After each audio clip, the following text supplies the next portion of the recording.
ආයුබෝවන් සුබ දවසක් කියලා පිළිගන්න එරා කුකින් channel එකට ඔයාලා අද ආදරෙන් අද මම ඔයාලට කියලා දෙන්න හදන්නේ ගුණ වගේම රස මැල්ල කොළ වලින් සම්බෝලයක් හදන විදිය.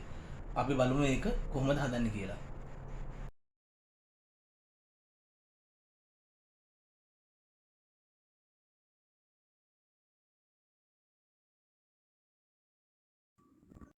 අපි දැන් බලමු රසම රස මැල්ල කොළ සම්බෝලයක් හදන්න අවස්ථාවේ මොනවද කියලා.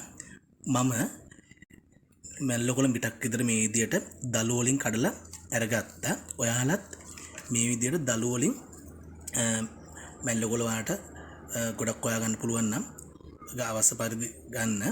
මෝරපු කොළ ටික මම වෙනම දීසයකට මේ විදියට ගත්තා. මේ මෝරපු කොළ අපිට බෙදලා ගන්න පුළුවන්, ගොඩක් රසයි. අපි දැන් බලමු මැල්ල කොළ සම්බෝලේ සදා අවස්ථාවේ අනිත් මොනවද කියලා.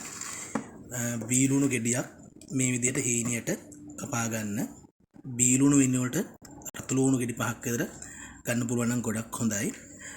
අම්මිරිස් කරල් 2ක් විතර මේ විදියට හීනියට කපා ගන්න. සැරමිරිස් කොච්චියම දැම්මොත් එම වැඩි දාන්න එපා. එකක් ගන්න. එතකොට හොඳටම ඇති.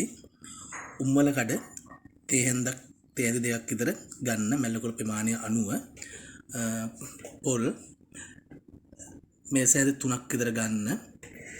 ගම්මිරිස් කුඩු ඔයාලගේ රසට අනුව ගන්න. මම නම් මැල්ල කොළ මිටක් ගත්තේ. ඒ නිසා ගම්මිරිස් කුඩු තේ හැන්දක් තමයි අරගත්තේ. දෙහි බෑයක යුස අපිට අවශ්‍ය වෙනවා. දැන් මැල්ල කොළ සම්බෝලේ සදා අවස්ථාවක සූදානම්. අපි දැන් ඊළඟට මැල්ල කොළ ටික කපා ගන්න ඕනි, පොඩි වෙන්නේ නැති විදියට. අපි දැන් බලමු කොහොමද මැල්ල කොළ ටික කපා ගන්න කියලා. මේ විදියට මැල්ල කොළ මිටක් කරන් හිමීට කපා ගන්න. පොඩි කරගන්න නැතුව, පොඩි වුණොත් තිත්තරහ එනවා. මම දැන් මැල්ල කොළ ටික මේ විදිහට හීනියට කපා ගත්තා. ඔයාලට පුළුවන් නම් එහෙම පොඩි කරගන්න නැතුව තවත් හීනියට කපා ගන්න. දැන් මම මැල්ල කොළ සම්බෝලේ හදන්න මේ මැටි ඇතුළේටමයි අපි කලින් සූදානම් කරගත් බීලුණු, අමු මිරිස්, උම්මල කඩ, ගම්මිරිස් කුඩු, පොල්, ලුණු ස්වල්පයක්, ලුණු වල රස අනුව ගම්මිරිසුත් ඒ වගේ මේ විදියට මැටි ඇතුළට දාලා අපි දැන් දෙහි යුස දෙකත් එකතු කර ගමු. අපි මේක අතින් කවලම් කරගන්න හොඳ නෑ. අපි හැන්දකින් කවලම් කරගන්න ඕනේ. නැත්තම් එහෙම කොළ ටික තැලෙන්න පුළුවන්. එහෙම වුණොත් එහෙම තිත්තරහ එනවා. දැන් මේ විදියට හැන්දකින් ඔයාලා පොඩි කරගන්න නැතුව මේ විදියට කවලම් කරගන්න.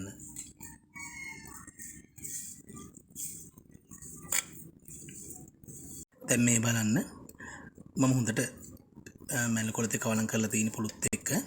ඔයාලට පුළුවන් මේ අවස්ථාවේ රස බලන්න ලුණු ඇඹුල් කොහොමද කියලා. ගොඩක් රසයි. ගානට ලුණු ඇඹුල් තියෙනවා අපේ මැල්ල කොළ සම්බෝලේ. ඔයාලත් හදලා ඉවරලා අන්තිමට රස බලන්න. එතකොට ඔයාලට පුළුවන් අඩුපාඩුවක් තිබුණොත් ඒවල දාගන්න. දැන් අපේ මැල්ල කොළ සම්බෝලේ රෙඩි.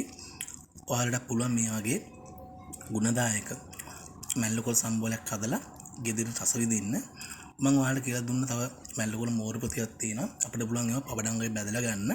අපි දැන් බලමු ඒ මැල්ල කොළ ටික කොහොමද බැදගන්නේ කියලා. මට දෙයක් කියන්න බැරි වුණා. මැල්ල කොළ මැල්ලුමක් විදියට කන්නාස අයට ඔයාලට පුළුවන් මේ විදිහටම සම්බෝලයක් විදිහට හදලා අපි පොල් එකට 3 පාකුළු පොඩ්ඩක් එකතු කරන්න ඕනේ. ඒකම කුරුදු පුදු කෑල්ල තමයි විශේෂයෙන් එකතු කරන්න තියෙන්නේ සම්බෝලට අමතරව. ඊට පස්සේ අපි මැල්ල කොළ මැල්ලුම හදන ෆෑන් එකක් කියලා අපි හිතමු. ඊට පස්සේ පෑන් එක තියලා මේ රත් වෙනකොට මේ මැල්ල කොළ ටික දාලා කොළ පාට ගතිය නැතු වෙන කලින් විනාඩියක් වගේ තියෙන්න පස්සේ රත් වෙනවා. අපිට පුළුවන් ලිපෙන් බාලේ වෙලා දෙහි යුස ටික එකතු කරලා ඉවරලා රස බලලා ඉවරලා ඔයාලට කැමරට ගන්න.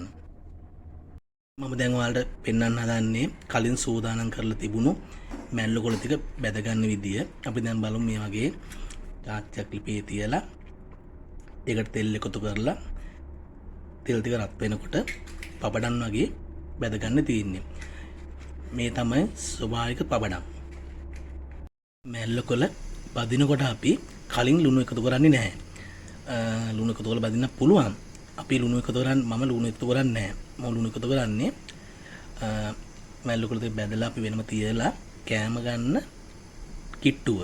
එතකොට මැල්ලු කොළ පොඟන්නේ අපිට පෙස් පිට පපඩම් වගේ ආහාරයට ගන්න පුළුවන්.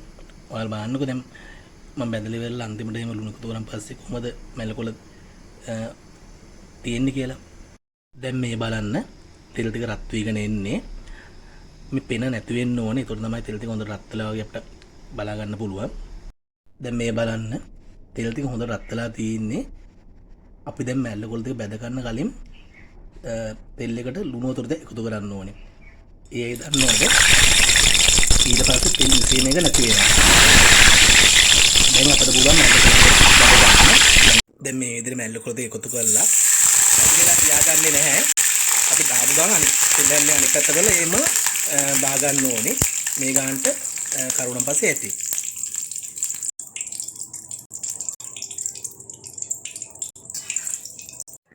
දැන් අපි මේ තියෙන්නේ බැදගත් මැල්ල කොළ ටික තෙල් බේරෙන්න කිසු කඩදාසි උඩින් හෝ පතර පිටුවක් උඩින් මේ විදිහට දාන්න. එතකොට තෙල් බේරෙනවා.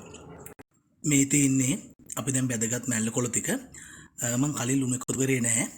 දැන් අපිට පුළුවන් ලුණු එකතු කරන්න. ඔයාලා ලුණු එකතු කරනකොට කෑම ගන්න කිට්ටු එකතු කරන්න. මේ විදිහට ලුණු එකතු කරන් පස්සේ කොළ දෙන් පොඟන්නේ හොඳට තියෙන පපඩම් වගේ. දැන් අපේ මැල්ල කොළ ටික බැදලා ඉවරයි. දැන් ඔයාලා පුළුවන් මේ විදිහට රස බලන්න. මේ තියෙන කලින් අපි සූදානම් කරගත් මැල්ල කොළ සම්බෝලය. ඉතින් ඔයාලත් ගෙදරදී මේ වගේ ගුණදායක රසවත් මැල්ල කොළ සම්බෝලයක් සහ පපඩම් වෙනුවට ස්වභාවික පපඩම් තමයි මේ වගේ ආහාර වැඩිපුර එකතු කරගන්න. ඒ වගේම ඔයාලගේ දරුවන්ටත් මේ වගේ ආහාර හදන්න කියලා දෙන්න. එරා කුකින් channel එක බලන ඔයාලට ගොඩක් ආදරේ. ඒ වගේම එරා කුකින් channel එකට like එකක් දාන්න. යාළුවන්ට බලන්න share කරන්න. තාමත් එරා කුකින් channel එක subscribe කරලා නැත්නම් subscribe කරන්න. අපි අලුත් වීඩියෝ සමග ලබන සතියේදී හමු වෙමු. ඔයාලට බුදු සරණයි, දිවි පිහිටයි, ජේසු පිහිටයි, අල්ලාහ් දෙවියන් පිහිටයි.